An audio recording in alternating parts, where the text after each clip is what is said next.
كم مرة من المرات شايف سلابيح تقمز على المباني؟ لا اوكي اني شايف، وهم مايكل انجلو الكوميدي، ثني يما الولد والناس يرقصون، ليوناردو ابو الانجليزي، اوكي وصلتي سم داون قاعدة استريحي، دوناتيلو سارق اجهزة التحكم، مقبول طبعا، ورافائيل اللي دومه عصبي. لا رجعوا الكهرباء لحق واحد. ها 4 سلاحف وخامسهم جريدي اسمه المعلم سبلنتر اللي يريد يحتل الكويت، ما ادري ليش. هذا المعلم سبلنتر علم هذول السلاحف على النينجا وبعث قوى الخير للناس. هذول الخمسة عايشين بالمجاري، حتى هاي المجاري مالتهم مبلطوا بيها خدمات اكثر من الديوانية. سلاحف مال نينجا وجريدي يحكي امور مثير للاهتمام لدرجة صارت مسلسلات كرتون والعاب قامزة عليهم. واليوم يا اصدقائي راح نتكلم على تينيج ميوتن نينجا تيرتلز، ومعاكم علي هيل اللي يشوف اليوتيوب العراقي سلطان واليوتيوبرز لابسترز صغار. زين علاوي اذا انت تشوفهم هيك انت شنو؟ اني هم نفسهم، بس I am the blue one.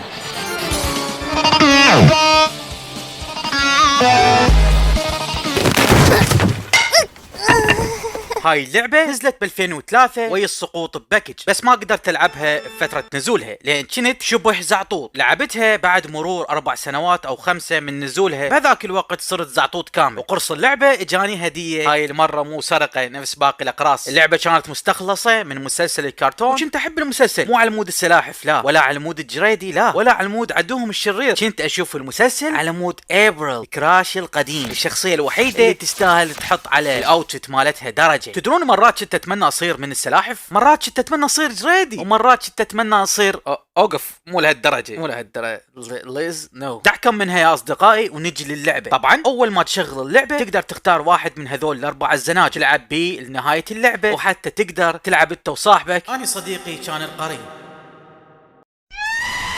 وبداية اللعبة تهجم روبوتات كانهم بريد على السلاحف وتدمر المكان اللي عايشين بيه السلاحف، وينمرد المعلم سبلنتر تحت الحطام. هاي حوبة اهل الديوانية، بس المعلم سبلنتر يطلع عايش ويحكي ويقول انا بخير يا ابنائي. ولك انت جريدي شلون السلاحف ابنائك؟ والمؤدي مال الصوت مال المعلم سبلنتر صوته يضحك، ما ادري من وين جايبين. Leonardo, ever those mechanical menaces are, they have managed to eat through the support structure of our home. فبعدها السلاحف تترك جريدي تحت الانقاض، تطلع من المجال وتصعد للسطح، وراح تلاقي عصابة شايلين بواري يضربوك ببوري، كل شي ما يصير بيك، وانت تضربهم بعودة يموتون، وتجي وتضرب السيارة بالخشبة تنفجر. واو شلون لا تسألني. بس الشي الحلو من تكسر الصناديق تطلع بيها شوريكن، تقدر تشمرهن وتلقى بيتزا تزود دم، واكو طاقة تاخذها تزيد سرعتك. وراها توصل لاول زعيم باللعبة يسوي روحه زلمة ويقلد كريتوس بالوشم، واشم زنجاب ما ادري شنو واشم. فيبدي الفايت يا اصدقائي وتنقده على راسه بالعودة. وراها تلتقي بنينجا لابسين اسود، وهم تنقدهم بالعودة مرة ثانية ويموتون. وراح تتقدم لحد ما تشوف واحد اسمه دكتور ستوكمان، هذا نفسه اللي مباق منه موبايل N80 مطعم الفروج ب 2006 ما ادري بيا 2000، ولهذا السبب هو صار شرير واحتجز ابرو. اذا ما تصدقوني يسوي له ذا فلاش.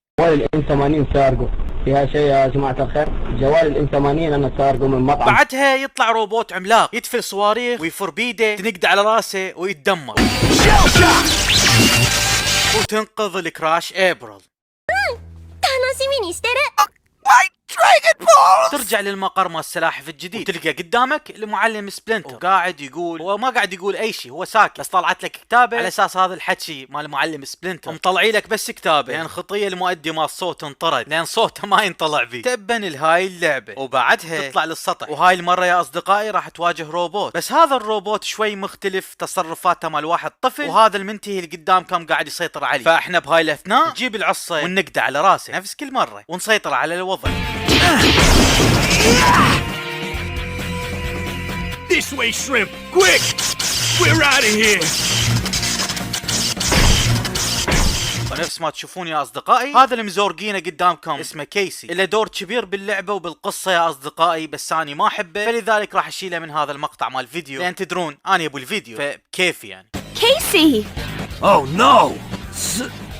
So did I win? تتقدم وراح توصل لمنطقة المترو او السكك الحديدية. وهاي المرة يا اصدقائي راح تشوف اعداء جدا، وهذول الاعداء جدا هم نفسهم هذول الاليين الروبوتات بس خضر. واو واو على الديزاين الجديد، واو من صدق. بس بعدها يا صديقي صدق تطلع لك روبوتات جديدة يكضونك بالمترو ويشبعونك دفرات. صراحة كانوا يونسون. بس تقتل النوب المعلم الجريدي يدزك وين؟ يدزك لمكب النفايات، يقول لك روح هناك وتخلص من الشر. عود صاير لوتي وينك وشرب مكب النفايات. شو يسوون هنا؟ فنفس ما قال لهم الجريدي هم راحوا لمكب النفايات والتقوا هناك بالآلي نفسه اللي شرد من عندنا قبل شوي، وهاي المرة كضوا نبيس بيه. وهذا الآلي شرد من عندنا مرة ثانية. بس هذا الآلي يا أصدقائي ما شرد لأن هو يخاف، شرد على المود يجرنا العرين ويحصرنا هناك ويقتلنا. وهذا الملعون من لحقناه الملعون تحول صار عملاق، وراسه صار عبارة عن شاشة عملاق تعرض نكات ولاية بطيخ. بس ثاني دمرت هذا الروبوت قبل لا يوصل للجزئية مال سمير، فتمت المهمة وتم تدمير هذا الروبوت.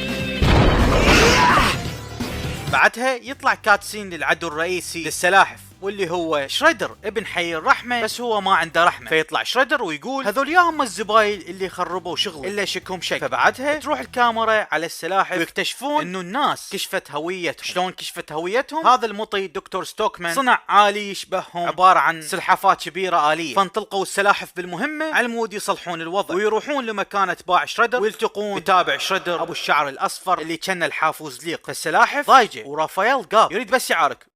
شوفوا شكله شوفوا شكله. المهم تابع شريدر يقول ولكم انتو شنو من مخلوقات سحليات لو ضفادع. نوب السلاحف تقول ولك لا تقارنا بيهم، احنا سلاحف احنا اوسم. وات؟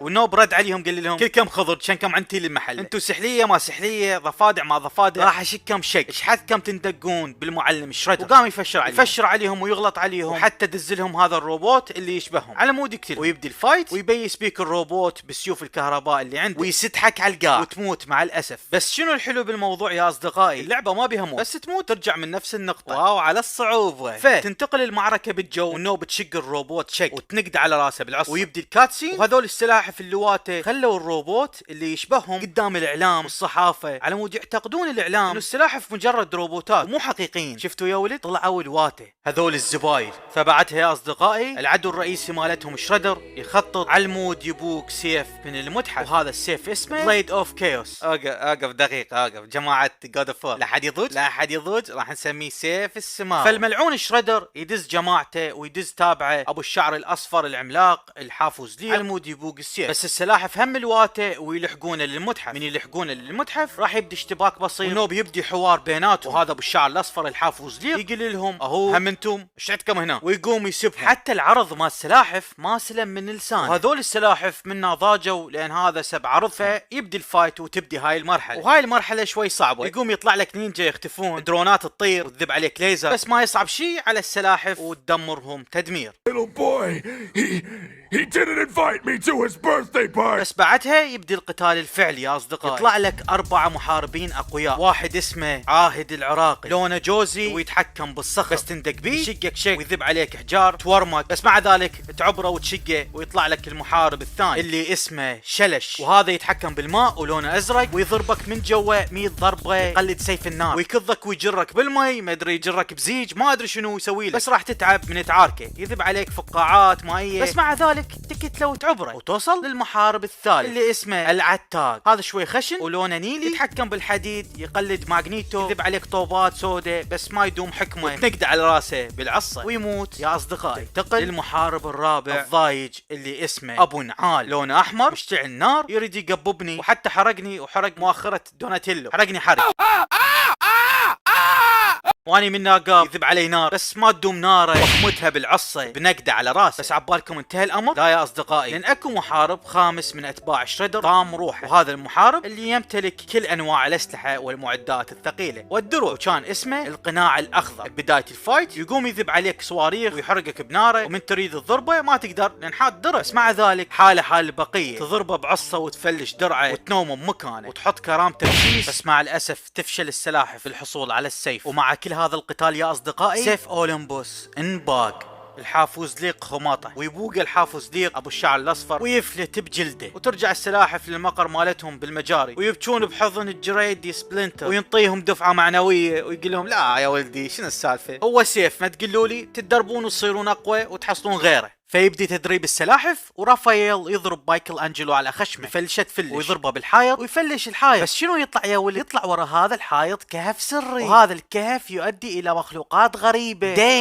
ديم على التويست هذا. لو اني كاتب القصة مو احسن يا ولد؟ فالزناجب الاربعة تروح تدخل لهذا الكهف، تواجه قدامها قوارض كبار كانهم ابو الزمة، تتعارك وياهم وتفلش خشمهم. النوب تروح وتلتقي بواحد قارض لونه ازرق، بس هذا القارض شوي سريع، بس مع ذلك نقدر على راسه بالعصا ويشرد منك. بس وراها تروح تتقدم تلقى واحد ثاني قارض لونه احمر، ومن تباوع له راح تلاحظ انه هذا القارض عنده سنون هواي بجسمه، سنون ما ادري انياب ما ادري شنو يا ولد، وهمت نقده بالعصا. بس بعدها السلاحف تكتشف انه هذول القوارض خوش ولد وراح تتحالف وياهم. بس من تتحالف وياهم راح تحزن السلاحف، لان هذول القوارض كانوا مساكين، كله من ورا شريدر حاصرهم هنا جوا القاع، كله من وراه تحولت الناس الى قوارض. ويكملون السلاحف طريقهم، وراح تلتقي بواحد محجوز، وهذا المحجوز من تريد تحرره راح يتحول الى وحش ما ادري طويرني ما ادري شنو يتحول، ما ادري ديناصور ما ادري شنو هذا اصلا. بس الادري بيه انه راح يبدي الفايت وراح يذب عليك سم وراح يطير ويسوي هيلا هوب ما ادري شو يسوي. بس مع كل هذا انت راح تنقده بالعصا. لك شنو من عصا هاي؟ بعد ما تقتل هذا القارض والسلاحف يطلعون لي برا، راح يشعرون بالحزن لان تركوا اصدقائهم هذول القوارض الصغار تحت الارض، وهذا كله من ورا الشريدر حاط لهم جوهره جوا، بس يعبرون مداها يموتون الوحوش او القوارض الصغار مع الاسف.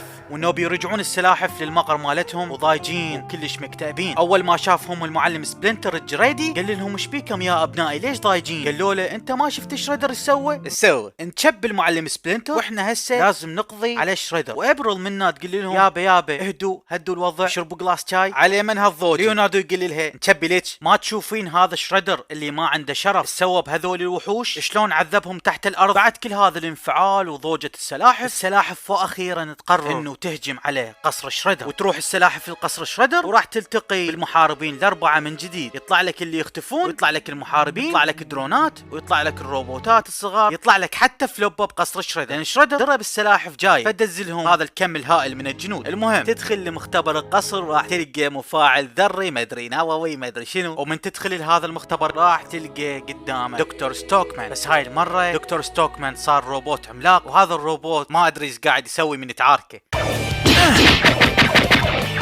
بس شوف ايش قاعد يسوي ايش قاعد يسوي، يرمي بالبكته وانت تتفادى وتقمز على دكتور ستوكمان وتضربه بالعصا على راسه وينتهي امر. وبعد ما قتلنا دكتور ستوكمان هسه لازم نوقف المفاعل النووي. شلون نوقفه؟ شلون؟ منو راح يجي؟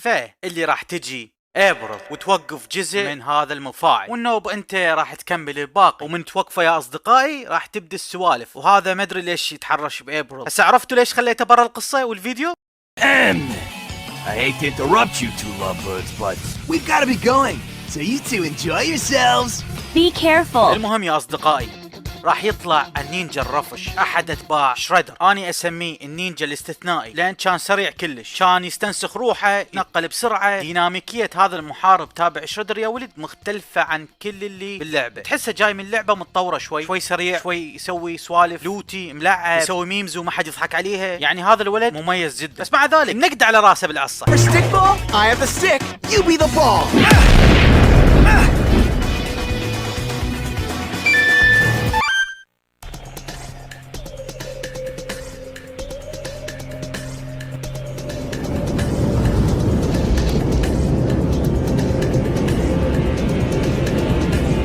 والآن يا أصدقائي احنا وصلنا للشر المطلق، العدو الأخير، النيمسيس الحقير، العدو الأساسي السلاحف، واللي هو شريدر اللي ساكن السماوة سابقا. وهسه السلاحف متأهبة للقتال أكثر من أي وقت، جاهزة للانقضاض على شريدر.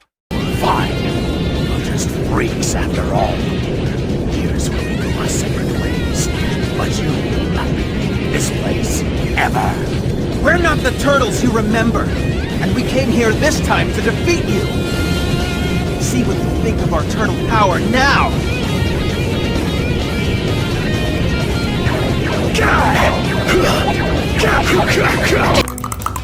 بيبدأ القتال وراح تشوف شريدر لازم سيف كهربائي، واصلا كل درعه كهربائي، يلزمك ويفلشك ويكهربك ويبيس بيك ويطفر طفره عاليه يخليك ما تدري بروحك، ويحمسك حمس سيف اولمبوس، ويهينك ويهين المعلم سبلنتر وياه الجريد. بس مع كل هذا شريدر قضي عليه.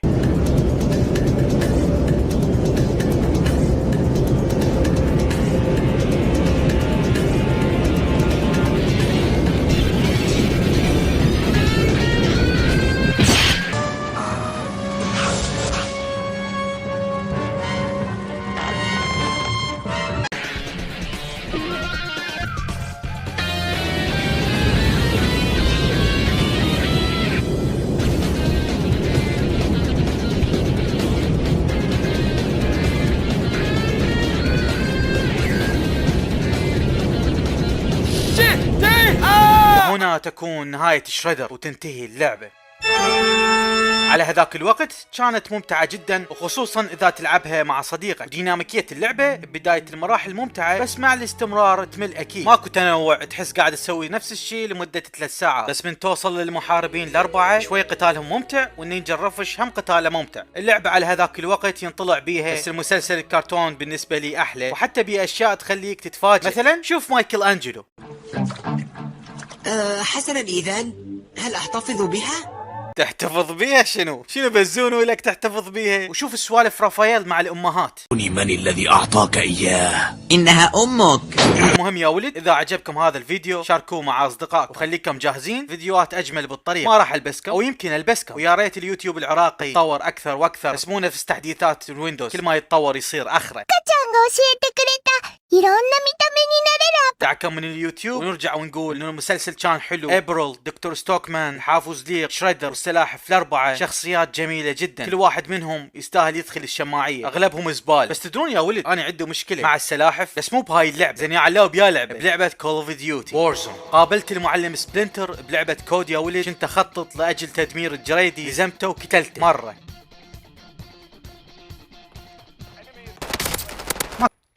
ماستر سبلنتر، ها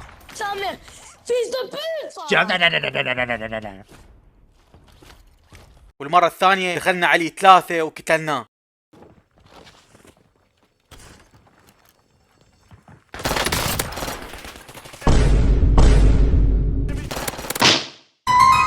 ماستر سبلنتر والله خطير. شنو طابقين عليه 3؟ يمكن اني قتلته كلري. بس بعدها مايكل انجلو غدرني من ورا. عالم. Yeah, I look at the sky. Please, Michael Angelo, please forgive me. Let me go, please. Michael Angelo, يعلو كتله. عوش. قتلوا مايكل انجلو، حرقوا ابوه. عود يريد ياخذ ثار المعلم سبلنتر، بس هم قتلناه. المهم المسلسل حلو وبسيط، اللعبه كانت زينه بهذاك الوقت، تحسك نوستالجيا بينك وبين اللعبه جميله، تخليك تتعلق بالسلاحف. وهذا الجريدي، اوقف وينك جريدي حكيم، تبا له. والان يا اصدقائي، احنا عرفنا ليش تينيج ميوتن نينجا تيرتلز